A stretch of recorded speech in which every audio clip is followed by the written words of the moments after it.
Адебиңизди сактабасаңыз, сиздин билимдүүлүгүңүз эч кандай рол ойнобойт.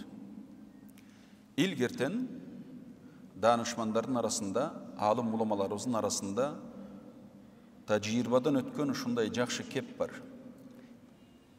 Илим улукпу, адеп улукпу деген. Алымдарыбыз айтат, адеп улук дейт. Азыр көптөр өзүнүн билими менен сыймыктанышы мүмкүн. Бизге окшогон молдолорду булар билимсиз деши да мүмкүн. Бирок жөнөкөй адамдын башына топтогон маалыматы адамдын ким экенин көрсөтпөйт. Албетте биз мусулмандар билимдүү болушубуз керек. Өз заманыбызга жараша билим алышыбыз керек. Канчалык билим терең алсак, шарият ага тоскоолдук кылбайт.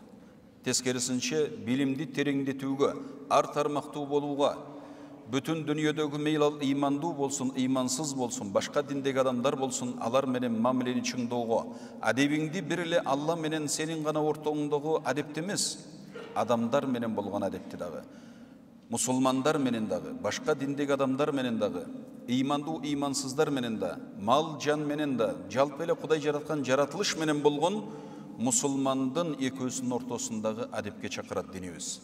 Себеби динибиздеги айтылган шарият өкүмдөрүнүн бардыгы ошол нерсени тастыктайт. Сиз билимдүү да болушуңуз керек ан үчүн, адептүү да болушуңуз керек. Өзүңүздүн чыныгы мусулман экениңизди мамиледе көрсөтүш керек, жашоодо.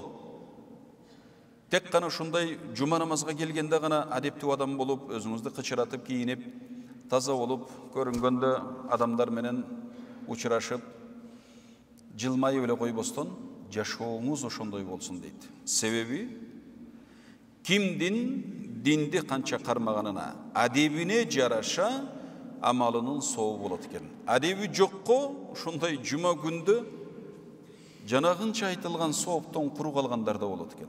Субханалла. Ошон үчүн биздин динибиз бул адеп, башынан этегине чейин дарат алсаңыз дагы адеп, чачыратып, ашыкча суу ысырап кылып кереги жок, шариятыбыз аны каралайт. Андай нерсе мусулмандардын сыпаты эмес, мусулмандардын адеби эмес. Тамак ичсеңиз да ошондой, ысырап деген шариятыбызда арам. Бир адамдын көңүлүн калтыруу бул күнөө болуп эсептелет. Айрыкча мусулмандын көңүлүн калтырсаңыз, Каабатулланы, Каабаны эле колуңуз менен барып талкалаган менен барабар болот дейт. Аны алымдарыбыз түшүндүргөнүн себеби айтат, Каабаны Кудайдын буйругу менен Ибраим алейхиссалам, Исмаил алейхиссалам экөө колу менен курду Каабаны. Бирок ар бир мусулмандын көңүлүн Алла Таала мусулман кылып, иман берип, момун кылып, ар бир момундун көкүрөгүн Алла өзү курган дейт. Сиз бир пайгамбардын колу менен курулган Каабаны бузгандан дагы мусулмандын Кудайым өзү жараткан көңүлүн бузуу оорураак болгондугу ошондон болот дейт. Эгерде биз мусулмандар бири-бирибиздин көңүлүбүздү сактасак, урматтасак, сыйласак, адебибизди сактасак, ибадатта дагы сооп көп болот экен, мамиледе да сооп көп болот экен, жашообуздагы жакшы тарапка оңолот экен. Ошон үчүн урматтуу мусулман бир туугандар, адеп өтө зарыл,